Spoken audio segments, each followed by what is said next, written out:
Are you streaming it? It's pulling up. Okay. And going live on Facebook.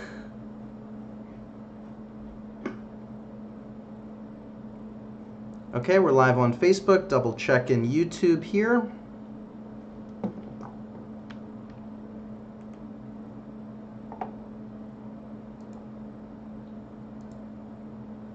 Is this the addiction Sure. recovery stories with a former? Yes, yeah. On Facebook. Mute it.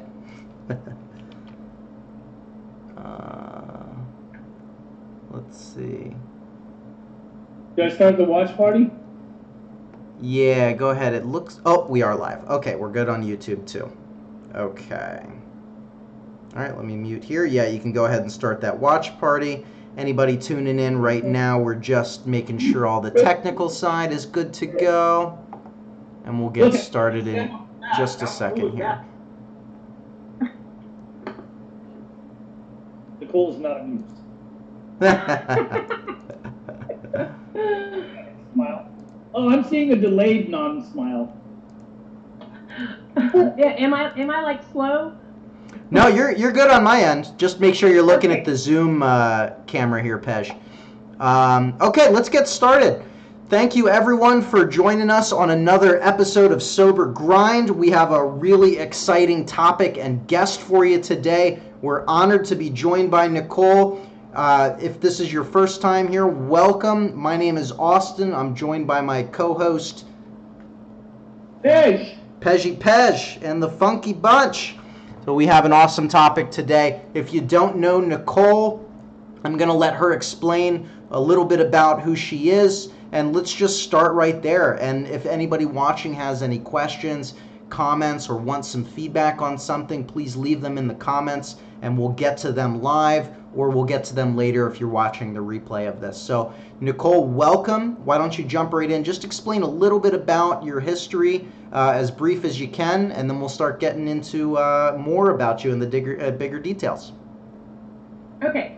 My name's Nicole, and I'm a recovering addict. My sobriety date is July 13th of 2015, and I was a polyaddict. I've used multiple substances, just interchangeably, some at the same time. I have a little boy, he's 5 years old, and what really catapulted me into getting sober and changing my life was losing my son when he was about a year old. Child Protective Services came knocking on my door and removed my son from my custody, and that really it changed my life forever, and it kind of pushed me in the right direction to finding recovery. Awesome. Thank you so much for sharing that. We're going to go into some of the bigger details here if you don't mind. Nicole, what first led you to drug use? What was your first early exposure to them, and can you kind of go through the escalation process? For sure. Okay, so when I was growing up, I was always just a little bit insecure. I was always a little bit different than everybody else. I was chunky, I was brown, and I went to this country school literally in the country. And so I always didn't feel like I fit in. So that was already a disadvantage starting at a young age. My first ever exposure to drugs or alcohol was probably about 16 or 17 years old. And I had just made the dance team at my school, and I was dating a football player, and after the football games, we would all get together and we would have keg parties. And so I can remember the first time that I ever did anything was alcohol. And from the time I tried alcohol, beer, brandy, vodka, any kind of liquor, I drank to get drunk. I didn't drink to have a good time or walk around with a beer in my hand. I was smashing alcohol to get completely obliterated, and that was what I first started out with. And then it slowly progressed to marijuana, which honestly, marijuana didn't make me do any other drugs, but what it did was it opened me up to other people that had different substances on them. Like Mm, the weed man had cocaine, or the weed man had Xanax, you know, and yeah. that's kind of how I got introduced to cocaine and methamphetamine. And where I live in the South in Arkansas, and so Hey, methamphetamine is really prevalent here. Huh? you don't say. I hinted. I kind of had a feeling you're from the South with that accent. Please don't use it. I know, I'm country. But growing up, like a lot of my friends and stuff, I don't want to say their parents, but like their older brothers, some people's parents used methamphetamine or other stimulants. And so growing up and being insecure and wanting to fit in, I started going to these parties. I started kicking it. I had a boyfriend. I wanted to be skinny. I was on the cheer team. And so I started using cocaine. It started one night. The guy that I was dating had some, and he gave me some in the locker room. And so I did a little bit, and I was like, oh, wow, this is where it's at. Like this is what I've been looking for all my life because Mm, one, it gave me energy, it made my appetite go away, and that was everything I needed. I needed energy, I needed to be skinny. And so that sounds so shallow, you know. Now that I think about it, I'm like, that's all that I like. That's what I cared about at a young age, being a young girl. And I came from a great family. Like my mom and dad are still married to this day. Um, but I was just like trying to find my way, and I was finding my way with the wrong people because I was raised to do the right thing. I was raised up in a religious household, and I think that might have also had a little bit to do with it because I really rebelled against like that strictness that my mom and dad were trying to lay down for me and my two sisters because I'm the oldest of three girls. mm-hmm. Um, but my addiction just progressed, especially so I was like 17 and I was doing stimulants, and then once I graduated high school at 18, I was completely strung out on methamphetamine. Like I had Mm, just decided that methamphetamine was a lot cheaper. It was readily available. I knew people that made it at their trailers, and so I could go hang out with these guys, and they would give me free dope. And so I started working a job, and I started doing methamphetamine, and that's how it all started. gotcha. I want to quickly shout out. We have a lot of your Real Talk Recovery family in here watching on YouTube. Thanks for joining us, everyone. Stay free. Rosie, Ray, Ian, Merck, uh, Nicole, Sabitha, Rosie, Misty. Thank you all so much for joining in. Welcome. If you have any comments, any questions for any of us, please let us know. Welcome everybody that's watching on Facebook right now as well. We're jumping in. Pej, do you have any questions based on what Nicole has said so far? She just told my story. I totally relate to Nicole. She said she was brown. I'm definitely brown. Growing up in Utah, feeling overweight. I mean, I had a lot of problems with my weight when I was growing up. I was like a yo-yo. I was up and down. But when I met meth, oh boy, oh boy, oh boy, I saw other people dropping pounds, and that was like the key to it all. And definitely, I utilized it for that purpose and many other purposes, just to stay up all night, hanging out with lower companions, just doing what we do. It had become a way of life for a long time. Gotcha. Nicole, now, how bad did it? You mentioned your son, and that was the big turning point for you. Were there other signs early on that you wanted to get help, you needed to make a change, it became out of control, or was it just this one moment, or was it a series of moments that spiraled out of control? Or There was many different moments where there were moments where I knew that I needed to get help, and I would go get help. The very first time I ever said, you know what, I'm going to get treatment. My mom and dad had actually said, like, we know you're struggling with addiction. We want to help you get help. And they helped me find a treatment center in Hot Springs where I grew up. And I went there. And when I went there, you guys, I was addicted to methamphetamine. I was addicted to Xanaxes. And I had just started, like, really eating opiates, popping pills all the time. And when I went to that first treatment center, I wanted to get sober, but I think I wanted to get sober, but I didn't want to do the work that it took.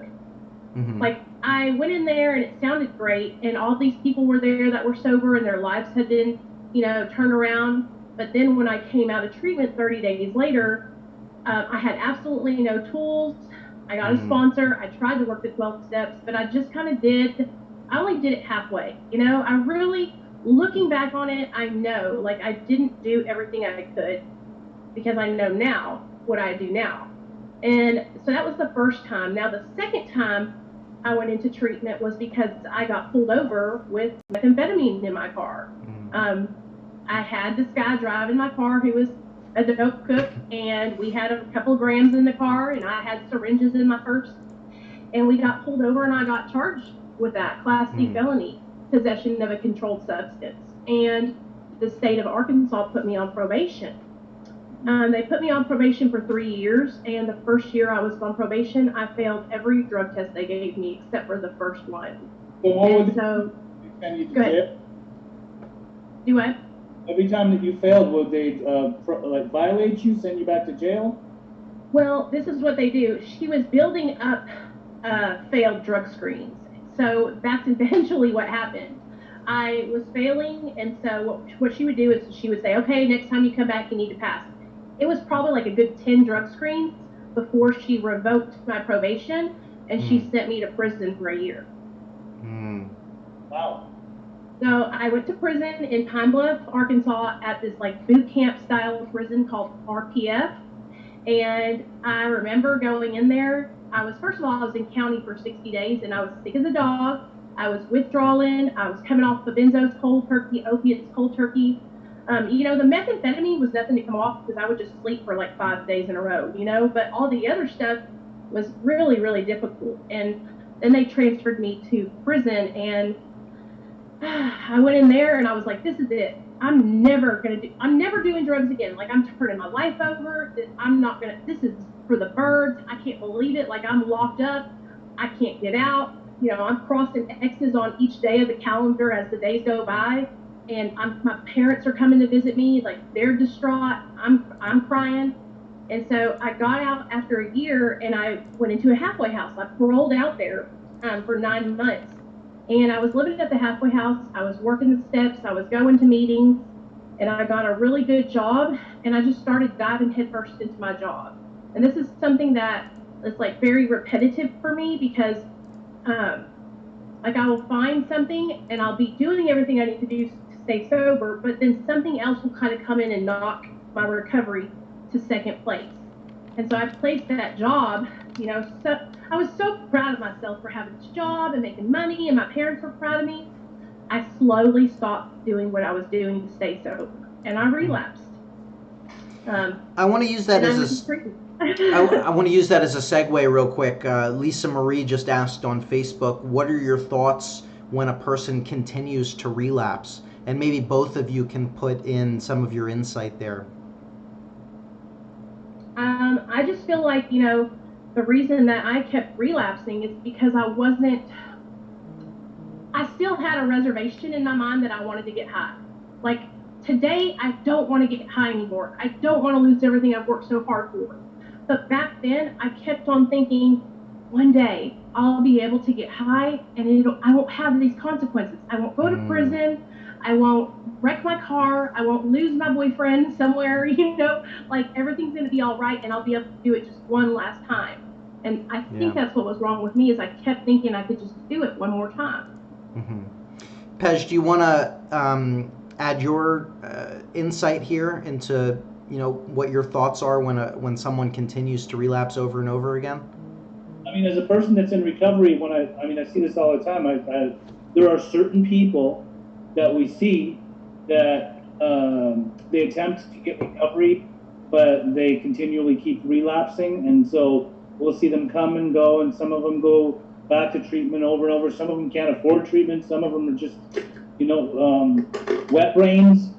They're just not ready. They're not done. So what do? I mean, we just live by example. I try to be somebody in the community that they could turn to, but I also don't have a problem with telling them good for them, because I feel like a true friend should tell a true friend what's really going on rather than turn a blind eye.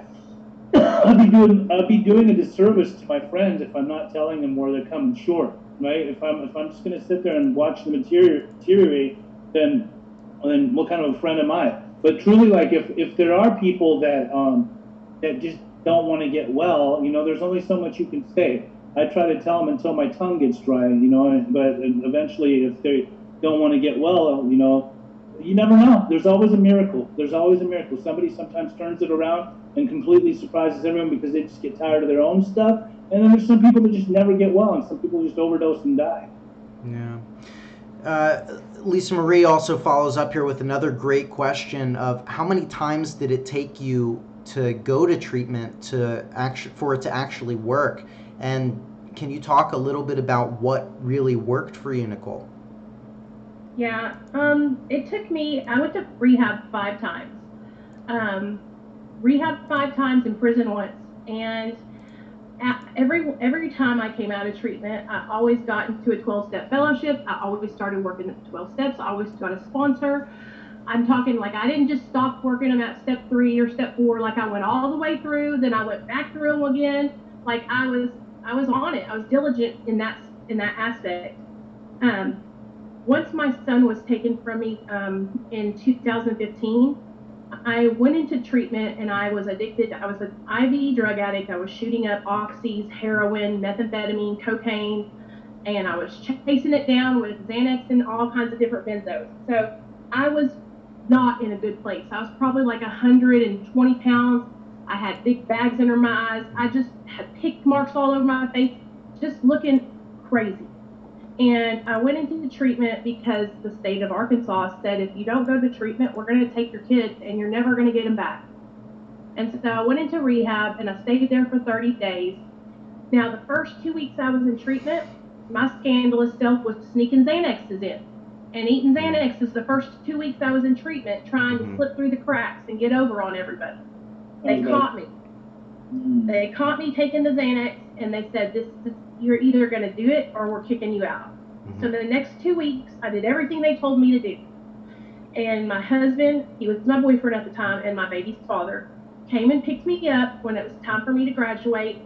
And he picked me up, and we were outside, and he looked at me, and he said, I'm on Suboxone. And I was like, oh, hell no. You're on what? And he said, I'm on Suboxone.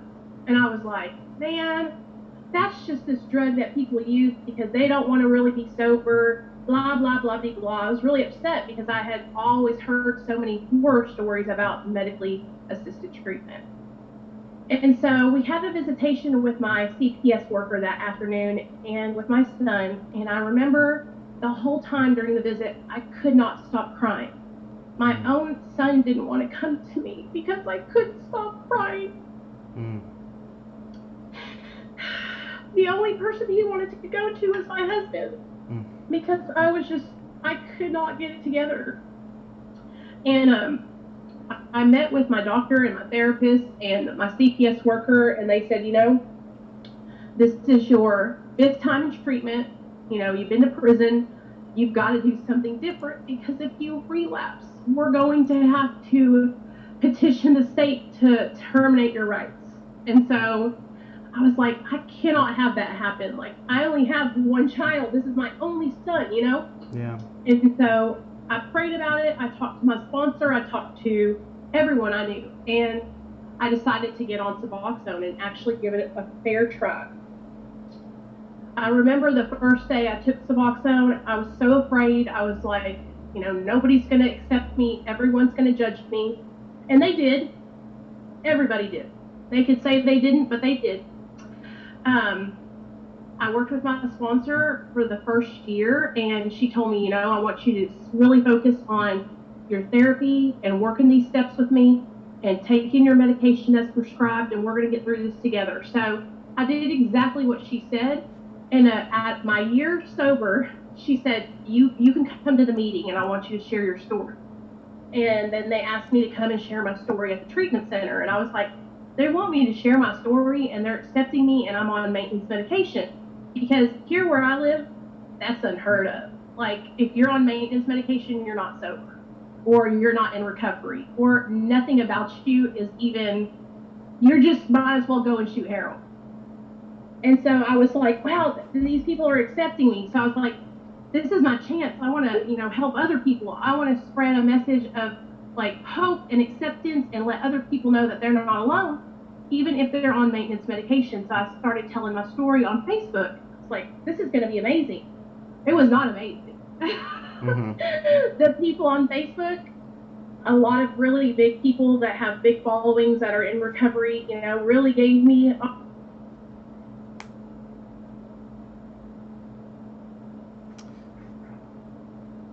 Nicole, your mic dropped out for me. Nicole, I'm here. Yeah, unmute real quick, Nicole. There you go.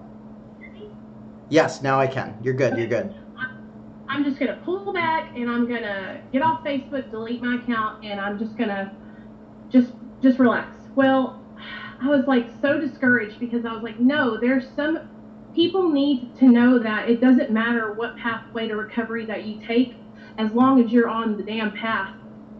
And so that's when I was like, I'm starting a YouTube channel, and I'm gonna call it.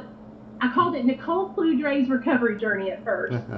How long ago did you start your channel? In 2017.